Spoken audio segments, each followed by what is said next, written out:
Would you like to be a part of CW Kids Ask next school year? Send us your question and it could be answered in a brand new video. We're collecting questions about the colonial economy, daily life, the Williamsburg community, and the American Revolution. Email us at cwkidsask@cwf.org and watch for your question to be answered by Colonial Williamsburg.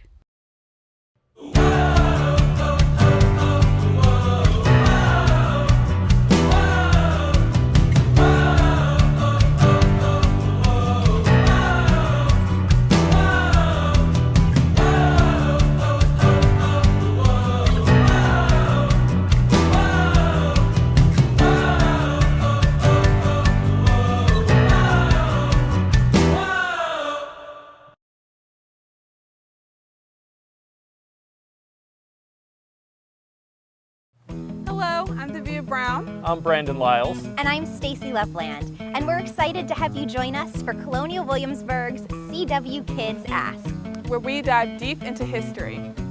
Together, we'll explore 18th century life and connect it to present-day experiences.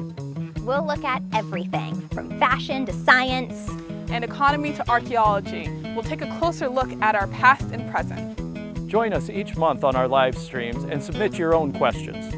Or watch past episodes and start your own conversations.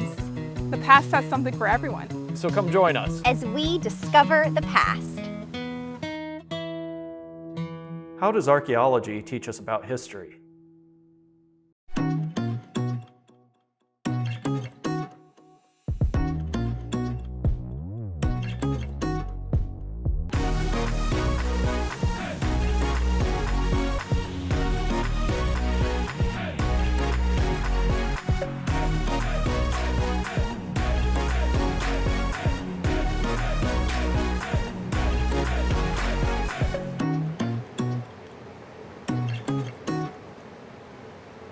Hello everyone, thank you all for joining us today for this episode of CW Kids Ask. This is our monthly live stream just for students where we will explore 18th century life and learn about the people, events, and ideas that helped shape America. Each month we will bust some myths and misconceptions, explore primary sources, and answer questions that you all send to us in the chat. I'm Brandon Lyles, and today we're going to answer the question, how does archaeology teach us about history? Joining me today we have Jack Gary, Meredith Poole, and Sean Devlin. Let's get started by having you tell us a little bit about yourselves. Hi everyone, I'm Jack Gary. I'm the Director of Archaeology here at Colonial Williamsburg. I've got the great honor to be able to direct this department and work with my two colleagues here. And I'm Meredith Poole. I am Senior Staff Archaeologist here at Colonial Williamsburg. Have been doing this work for 36 years at this point. And I'm Sean Devlin. I'm the Senior Curator of the Archaeological Collections here at Colonial Williamsburg. And I get to work with all these great objects you see in front of us today. That's my daily job. So. Excellent, and thank you all so much for joining us. Today we're going to have a chance to dive into what archaeology is, how archaeologists study and excavate a site, and all the different ways we can use archaeology to learn more about the 18th century. To get started, let's take a look at one of our active dig sites here in Williamsburg to learn more about what archaeologists do to learn about the past. My name is Jessie Dick, and I'm a project archaeologist here at Colonial Williamsburg, and today we are here at the magazine. The magazine dates to 1715, and it works as a military storehouse, and that's where they're going to store anything that is non-perishable, such as tents, mess kits, musket balls, any other sort of ammunition, guns, anything that the military is going to use. To begin a site, we first start with our research design. So that's going to be looking into primary documents, secondary documents, and as well as any other past work that may have been done at that site that's going to tell us more about what we may find. And from there, once the background research is done, we move into looking at, is there anything non-invasive that we can do to the site? And one thing that we do use here in Colonial Williamsburg is ground penetrating radar. So that's how that works, is you run it across and it's going to send frequencies down into the ground and it'll shoot back those signals that'll tell us any disturbance that there may be. It's not going to tell us what it is, but it gives us a place to start. After that takes place, we then lay out a grid, typically 10-meter grid, where we then put test units in the northwest corner of each grid. That's very important to know as far as location of all the artifacts and features that we might find. And then from there, once we get our test units laid in, either using pull tapes and old school measuring techniques or a total station, we can then start digging. To start digging, we work layer by layer very slowly, and we have to pay attention to our soil color and our soil texture. And the best way for us to do that is with a very specific tool that archaeologists are well known for, and that's going to be the trowel.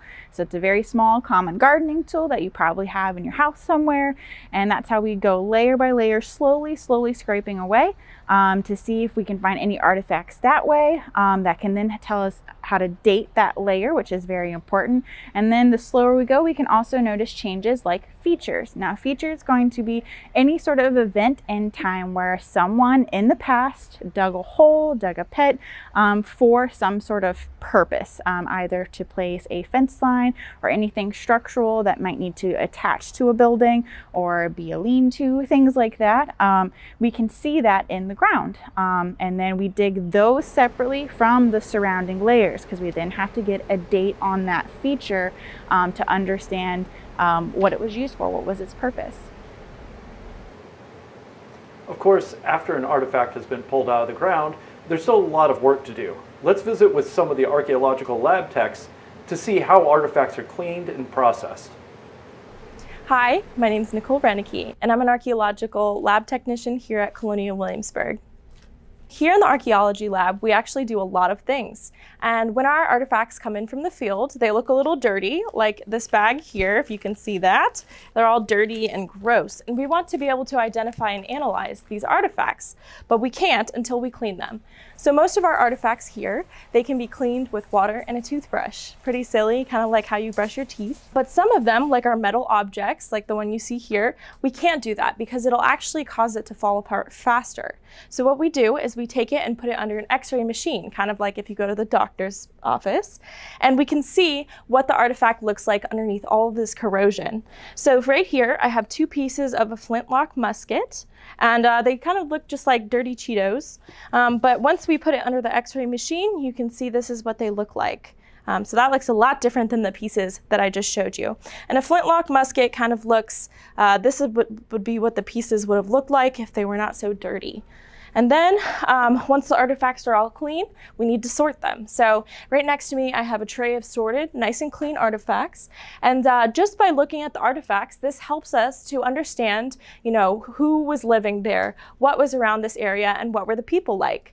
So if you look on the tray, you see that we have some bone and some ceramic. And that actually tells us a little bit about the people. Maybe they were eating close by. We also have a lot of architectural material, like the nails, the window glass, some mortar and brick and tile. And that tells us there was probably a building nearby. Hello, my name is Emily Zimmerman, and I'm one of the archaeological lab technicians here at Colonial Williamsburg. Once artifacts go through the identification and sorting phase, they go through analysis. And this usually involves researching the items to see where they come from, what they're made of, or how old they might be. But one of the other things we do is cross-mending, where we try to put broken pieces back together like a puzzle. This is really useful because we can learn what the item looked like before it broke, as well as learning more about the designs on certain ceramics.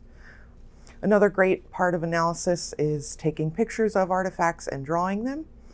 This is great because in drawings you can see details that you might not get in pictures. I really wanted to convey the rough pebbly surface of the inside of these roofing tiles, as well as the very curvy shape that they have. But pictures are great too because you can see exactly what the artifact looks like, the basic shape and the size and the colors of it. Pictures and drawings are also great ways to show people our discoveries from a distance, especially when things are too big or too fragile to move around. And the things that we can move around, we love to bring out to museums and our pop-up exhibits to have people see them in person.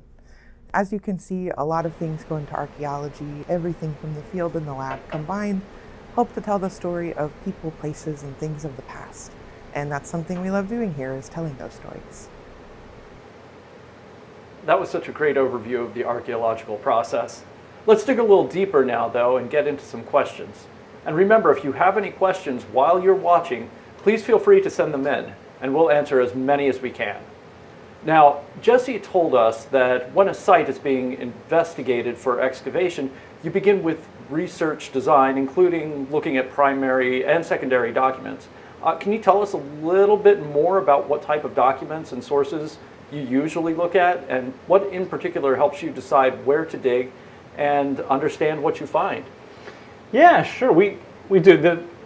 Our discipline that we engage in here at Colonial Williamsburg is called historical archaeology. So that means that we use historical documents to inform what we do. So just a couple of the documents that we use, maps. I mean, maps are great. I mean, the question is, how do we know where to dig? Well, the map can give us a starting point for knowing where to dig. So that's one document. It's one that comes to mind right away for me. So how about deeds? So deeds are legal documents that tell you who owns a property and often what dimensions the property has, who owned it before, who owned it afterwards. So that tells us who's on the property. Well, and so I deal with a lot of objects. Of course, I'm going to go for a document that talks about some objects. There are these things called probate inventories, sort of things that are taken, inventories of a house after someone dies. And those are really helpful for us to know at a moment in time, here are some of the things that were in a household, one of these structures that might be on a map or have a deed associated with it. And one last one, letters. I mean, people wrote tons of letters, and there's lots of detail in those letters. So for instance, we're digging a garden at John Custis's estate. Well, we can find where the plants were planted, but I might not know those plants. But if I look at his letters, he lists all these different plants. So we bring those two things together, the documents and what's in the ground. Excellent. Jesse said that you also take into account the past digs that have been conducted at a site. And I know that there's been a lot of archaeology around here in the last 100 years. Can you give us an idea about how archaeology fits into Colonial Williamsburg's history and mission, and how it has grown and developed over the years? Yeah, Meredith, Sure. please. So it must sound a little strange to think about digging more than once on a particular property, but we dig in answer to questions. And so our earliest questions here, and I'm talking about questions from the 1930s and 1940s, were about where buildings stood. And so we used a very specific way of digging. We dug in very narrow trenches at the time, looking for brick foundations. So at this point, we've moved through that cycle. We know where the buildings are. We're trying to put life into the buildings. And so we began excavating in ways that brought up all of the types of artifacts you see on the table today. And those are things that tell us how people have lived in the past. And I think most recently, we've been focused hard on people who have not been talked about in the documents. So how do we collect information about people who we don't know about in any other ways? And so each time we excavate with different techniques and with different questions in mind. Now there has been a sort of a surge in technology. You've asked about how it's changed in the most recent years.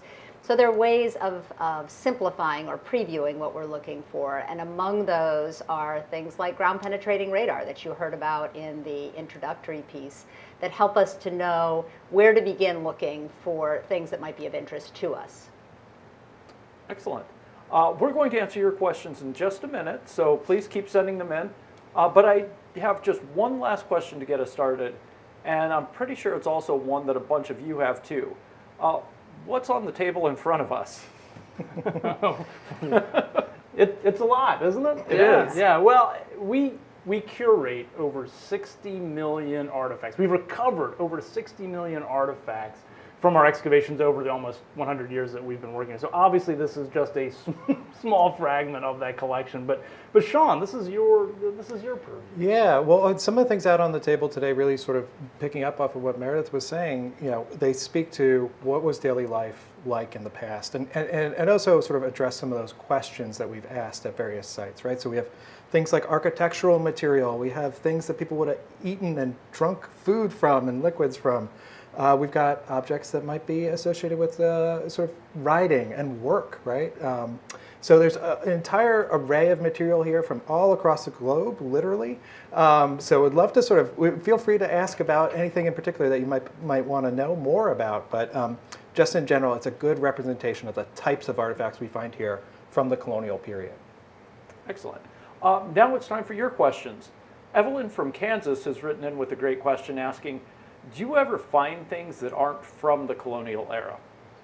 Yes, we find a lot of things that aren't from the colonial era. I'd say, what do you guys think? About 40% of our collection is from the 18th century, from the colonial era. And one thing that we're reminded of is that Colonial Williamsburg used to just be Williamsburg. It was a town. It was not abandoned after the Revolution, and people continued to live here. Well, they live here today. So we find stuff all the way into the 20th century. Yeah, I think one of the, just sort of to build on that too, I think one of the biggest things, right, to recognize is that we're using objects to talk about how people lived in the past, right? Obviously, we've got a key focus on the colonial period here, but we still use objects today. They used objects in the 19th century, the 20th century. So we do treat all those other quote-unquote, non-colonial artifacts as part of our collection too. They provide really useful information about the history of Williamsburg and also the history of the folks who lived here, right? So we can tell all those stories the same types of way we deal with colonial material. So it's all part of our collection. Any interesting items that you might have found that are not part of the 18th century collection? I think one that always pops ahead. I got to find like a great single object, but we find lots of flash bulbs, and it's really kind of cool, right? Do kids even know what flash bulbs are? We should explain what those are. Well, it's this light that used to go off on a camera, right? So we literally find all sorts of those, and also too, it's kind of cool. Flash bulbs changed over time, so this is really in an archaeologist's wheelhouse. We get to see how flash bulbs change. We can talk a little bit about tourism and those types of developments over the 20th century. So those are kind of fun ones, I think. That's really cool. And toys. We find toys around town too, from the 20th century, which are easy to recognize because plastics. Yes. And so those are always fun to see too. Wonderful. Nicole from California asks, how do you know how old something is? There's a lot of different ways. I think a lot of people think that archaeologists use carbon dating for everything to figure out how old something is. Here at Colonial Williamsburg, we don't use carbon dating very often because it doesn't give us a real accurate date. We're trying to hone in on a really kind of short period of time in history. So it's the stuff in front of us right here that can help us. And we've got some good examples of how we can do that with the artifacts themselves. Yeah. So, I guess probably dated artifacts are the things that we think of most often, and coins are dated artifacts. And so that's generally the value of a coin, is that it gives us a very precise date. But then there are also artifacts whose shapes change over time. And so I've got a series of wine bottles in front of me, and these 4 are arranged in chronological order. This is the oldest, next oldest, third, and then 4th oldest. So you can see their shapes change from being kind of squat and almost like an onion in shape, and then they get straight-sided, and they get taller and taller until they start to look like the types of wine bottles you would see on a grocery store shelf today. Yeah, I think that is definitely picking up on that. I think that is definitely one of the biggest dating techniques we use, right? We're very fortunate sometimes to get coins. We're very fortunate sometimes to be able to apply scientific tests, but a lot of it comes down to just looking at the objects and really in depth, right? Sort of how was it made? Well, technologies of production change over time, and we know when that happened, right? What kinds of materials are they made out of? Again, because of historical documentation and other sources, we know when a certain type of plate kind of got shipped around the world, right? So that's really coming from my side, right? That's how we're sort of really dating things really closely, is that close, intensive look at each object. We have another question. This one is from Susie, who asks, what is the most interesting piece you have found from the 18th century? Oh boy! I mean, how do you choose from 60 million artifacts? It's like trying to choose your favorite child. I know. Well, we've got quite a few of them here in front of us. Let's see. I can pick. Well, you know what? I'm gonna pick one right here. I think this might. If we can get maybe we can see these on camera here. These came from a well at the site of John Custis, the Custis Square site. These date to sometime in the mid-1700s, and these are toys. These are tops. I'll even pick one up. Hopefully you can see it. And they would spin on this little peg right here, and you'd wind a string around it, and you'd spin it, and you'd play games with your buddies where you try and knock your buddy's top out of a ring. I think there's a modern game called Beyblades, I think, that is almost that very principle. And so it's neat to see children particularly, because oftentimes toys don't last in the record. Keep hitting on toys here today. Yeah. So those are some of my favorite artifacts, because I can just envision a child playing with them. And I think it's artifacts that are evocative of actions that we can relate to are oftentimes my favorite artifacts. Yeah, so that's mine. Do you want to go around? Sure, Absolutely. Okay, so I'm going to pick something within reach because I like all of these things. I'm going to pick this very small coffee cup, which is called a cappuccino. So it probably sounds like a word that you hear at Starbucks. It is for a very small cup of coffee. And it was found, it's actually whole. A lot of these things that you see on this table have been put back together again. This one's whole. And it was found in the fill of a privy. And if you don't know what a privy is, it's an outdoor bathroom. And so I kind of love the thought of this being brought into the privy and being dropped, and then no one's willing to go get it. No one's going to go get that. And so this is sometimes, I mean, sort of when Jack picked out his tops, those are really unusual in that they're wood and they're preserved because they were in a well. Mm-hmm. This was preserved because it was too gross to go get it. I'll go ahead. Since we're talking 18th century, I'll go ahead and choose this Chinese porcelain tea bowl. Like Meredith, it's it's kind of a neat artifact in and of itself. But what I like about this one in particular is two things. First, it's a pretty well reconstructed vessel, right? So we talked a little bit about cross-bending in the videos, and you can actually see the way that we are able to reconstruct vessels from the little fragments that we find. And that's really helpful. That's really part of our analysis as well. But the other thing I love about Chinese porcelain, particularly in the 18th century, objects like this truly represent that sort of like global nature of the colonial world, right? When we say it's Chinese porcelain, I think that just sometimes falls on our ears and we're like, oh yeah, of course. But it literally, by the 18th century, most of the Chinese porcelain is being produced in one city in China, shipped to places like London or some of the other port cities in England and Britain, and then coming over to America. So it truly is an object that has sort of traveled across the globe to show up here in Williamsburg and be on our table today. So, those are all fascinating pieces. We have a question from William from Toronto, who asks, how do you become an archaeologist? Well, there's no one set path, and I think it's one of the great things about becoming an archaeologist. You can come at it in a lot of different ways. So I think if you're looking for an answer to kind of what's the path to get there,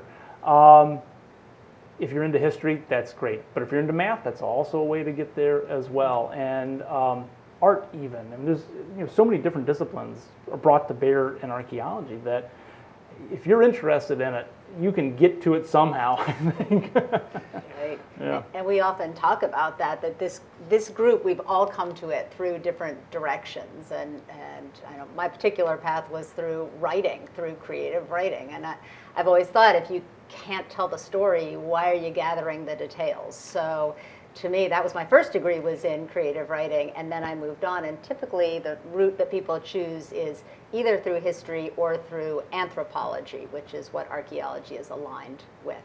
yeah, and that's my own personal story too. Is I was taking an anthropology class, and we were talking about Plymouth Plantation and the people first settling there.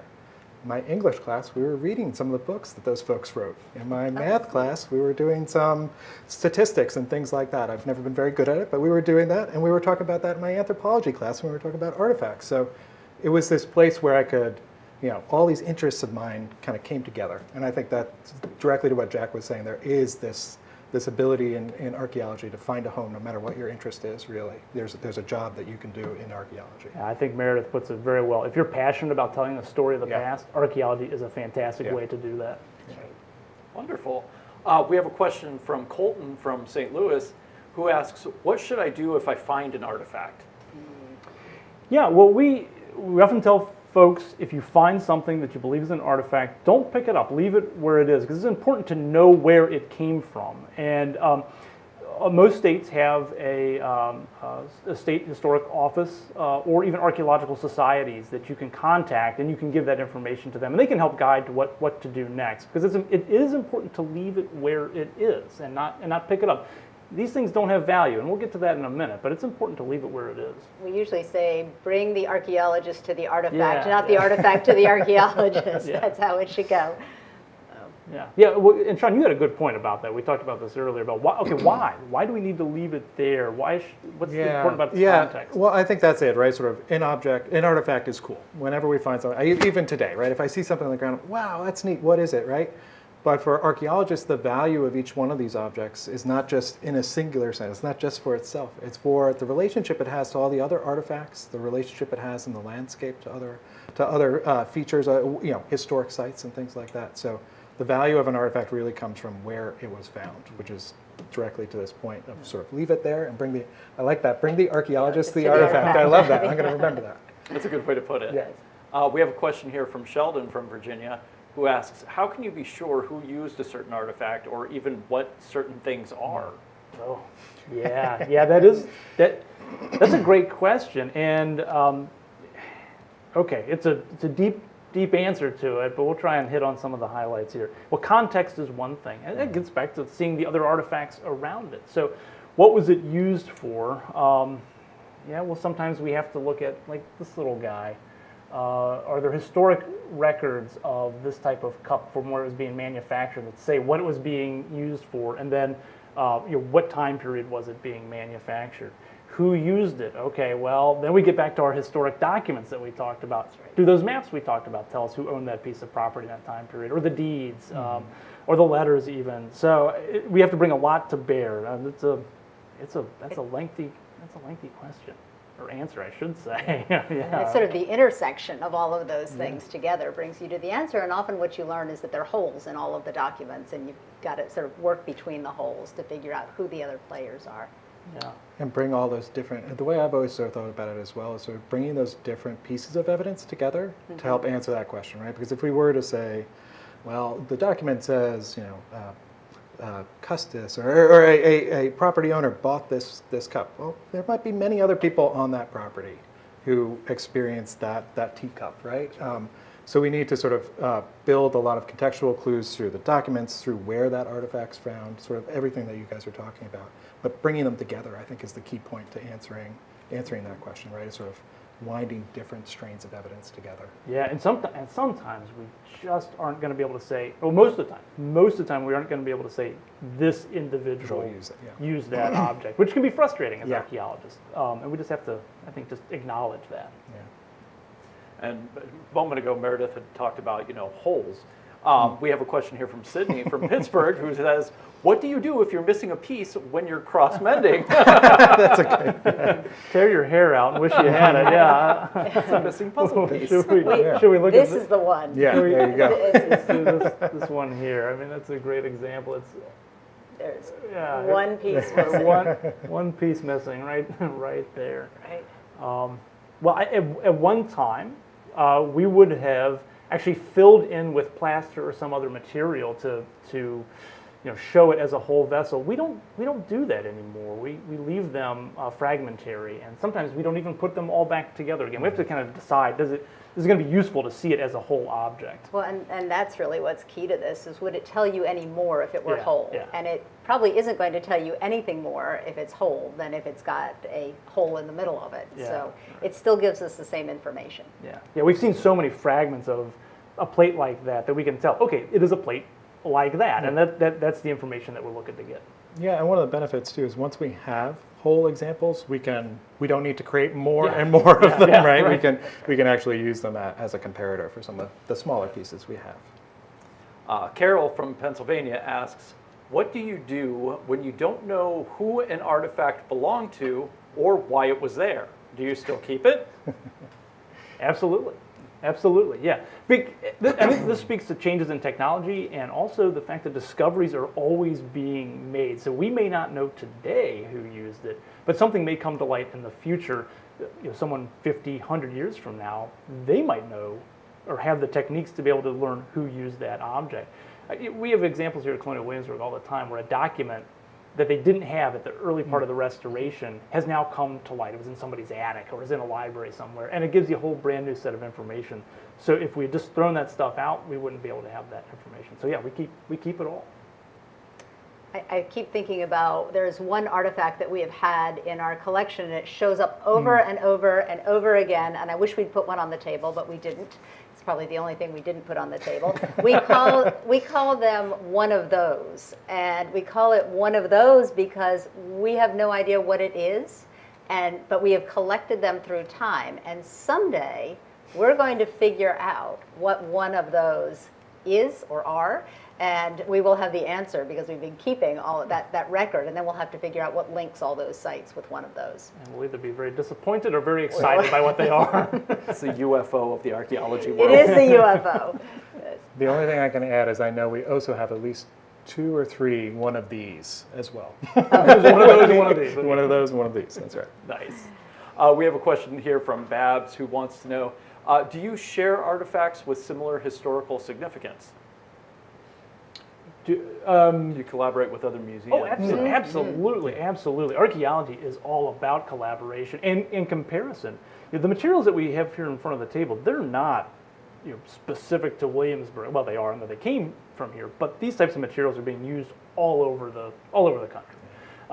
And so other sites are finding these same materials, and so we collaborate with other historic institutions, historic sites, and museums to help understand each other's collections, and we'll often loan objects too if it helps them to either exhibit something or tell the story they're trying to tell.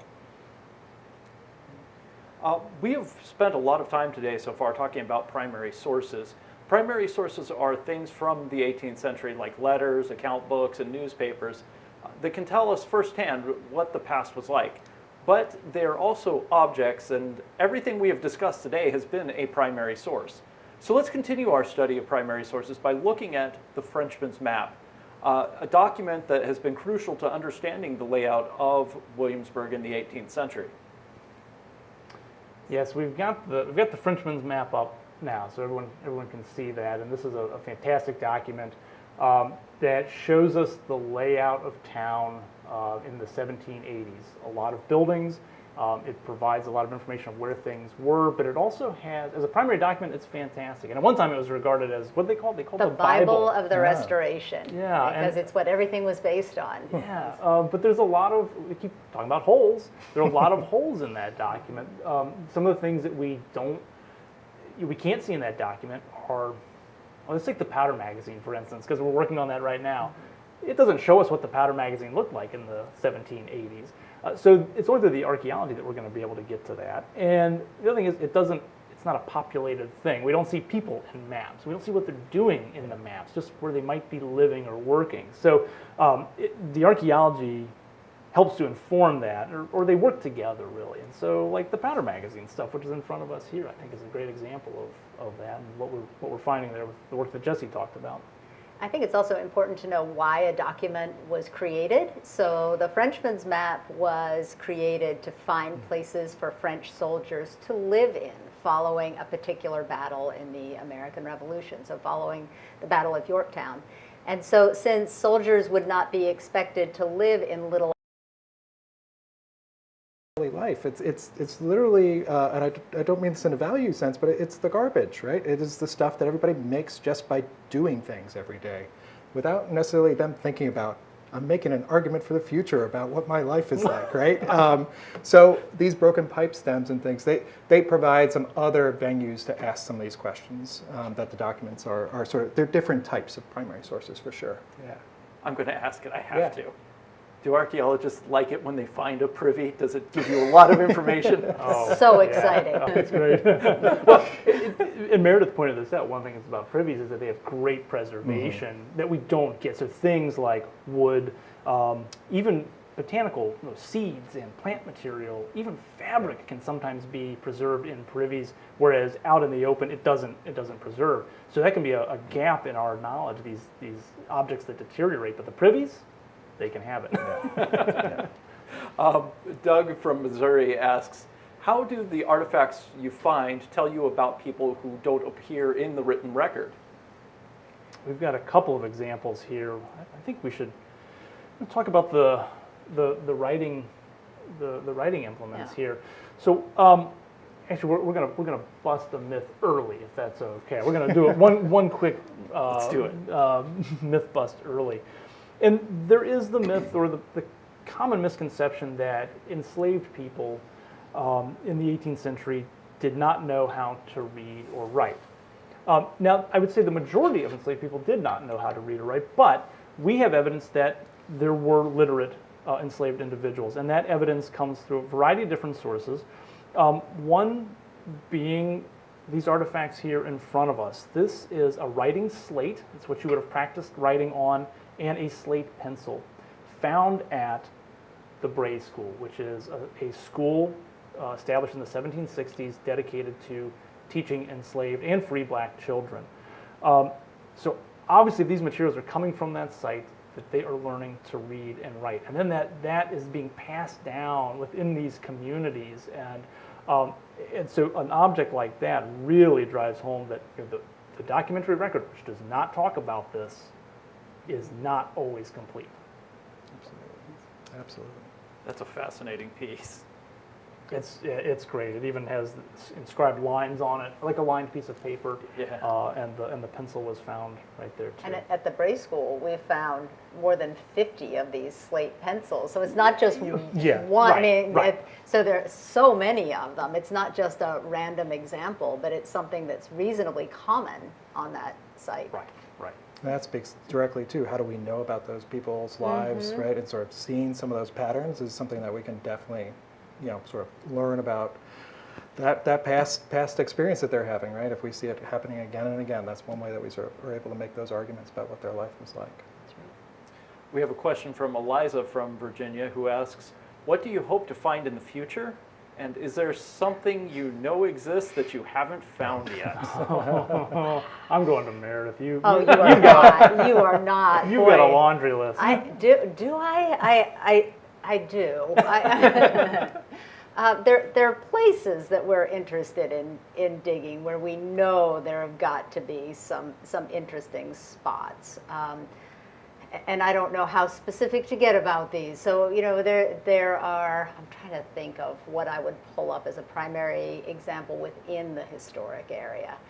Gosh, how about you? You just started. I just started. Well, that's I think probably some of the things I'm most interested in, I've literally just started here last year, but we have, as Jack and Meredith already referenced, 100 years worth of collections. And a lot of those things, as we sort of referenced earlier too, they were asking a very particular question at a certain time. So that collection wasn't fully interrogated in terms of asking about how could we know about X person's or X type of person's lives. And I think that's one of the things that I'm most interested in, is sort of being able to go back to some of those collections that we already have, asking new questions and really thinking through what can we gain from what we've got.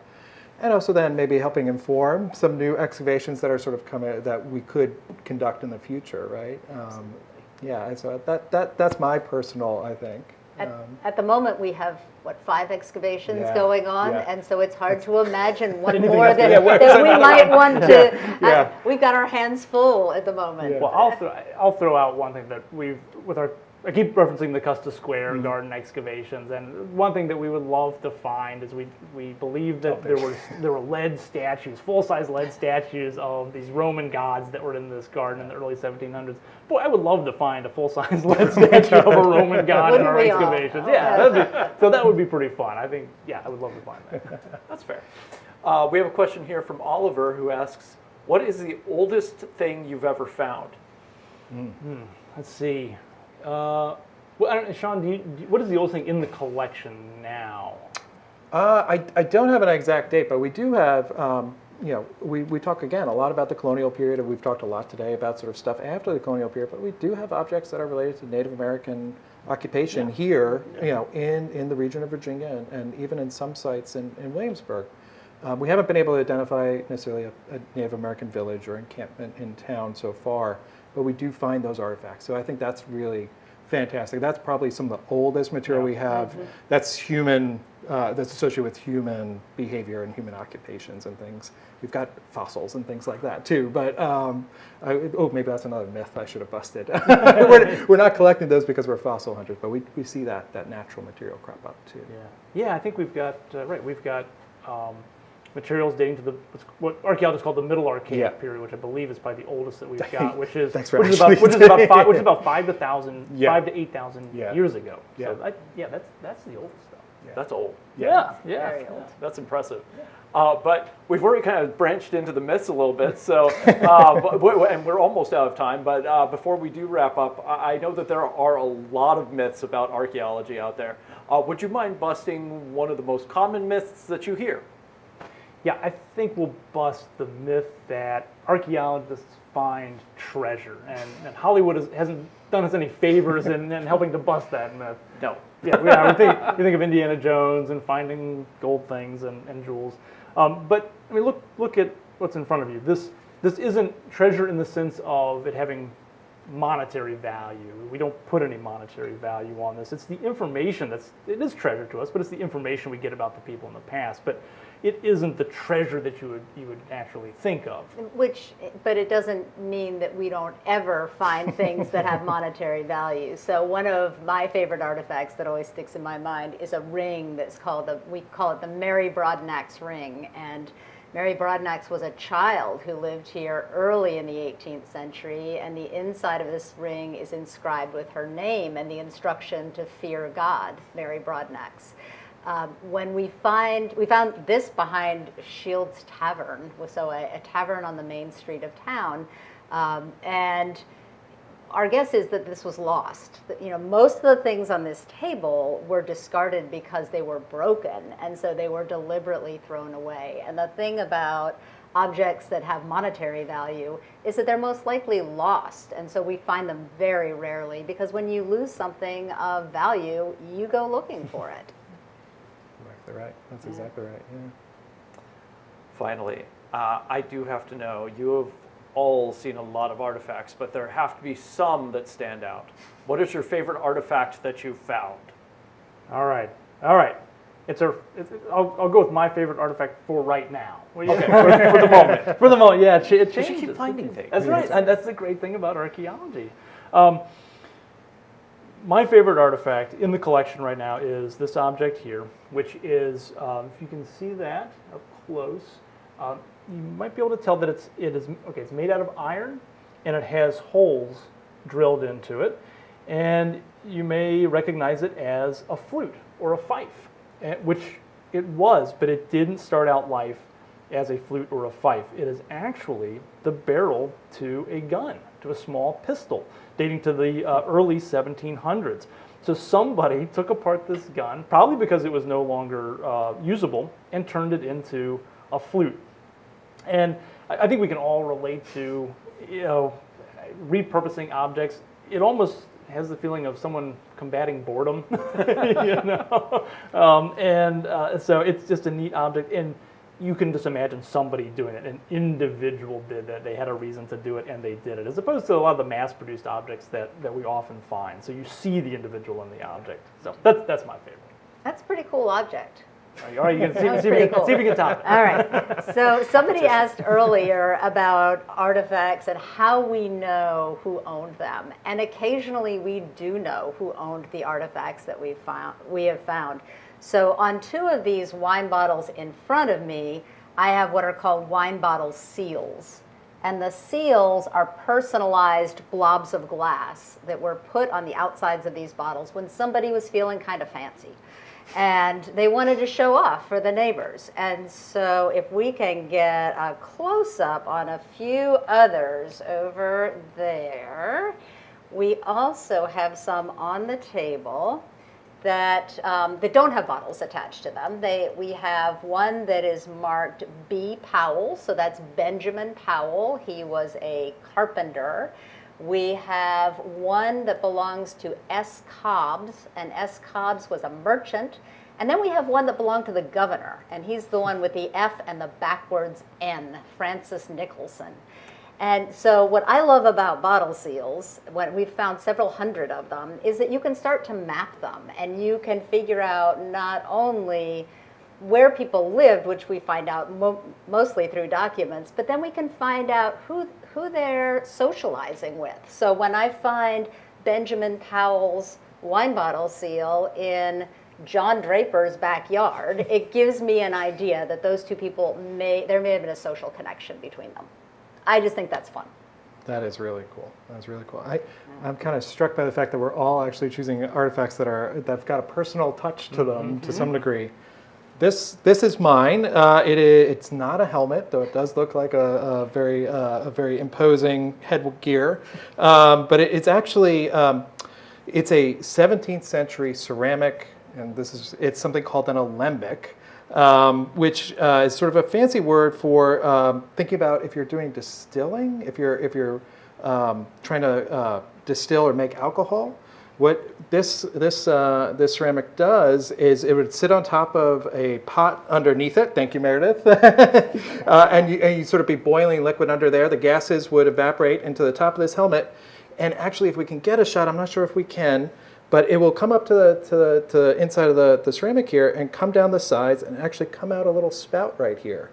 So this alembic was probably disposed of because that spout looks like it broke when it was actually coming out of the kiln. I think it's really cool, both for that big story about how is this thing used. It's impressive too. But what's kind of neat is getting to this idea too about how are objects, can we really definitively say who used them or not? We can't, but we can see individual fingerprints on the decorative spout attachment here, which I think is really great. We do see an individual, even if we don't know that person's name necessarily. That seems to be the theme in our objects, isn't it? When archaeologists can see the individual, because it's so much easier to connect with the past that way. Yeah. I love that. Unfortunately, we are now out of time for today. Thank you so much for joining us for today's episode of CW Kids Ask, and for sending us so many awesome questions. We encourage you to look around for the rest of today and think about everything that might be under your feet and what it could tell you about, well, those who lived here before you. Thank you so much, Jack, Meredith, and Sean, for joining us today, and thank you to all of you who watched and sent in great questions. This project was funded in part by a generous grant from the National Endowment for the Humanities. This is our last CW Kids Ask live stream for this school year, and we have really enjoyed answering your questions this year. We will be back in the fall with more short videos ready to answer your questions. So if there's anything you want to know, write to us at cwkidsask@cwf.org and ask. Have a great summer.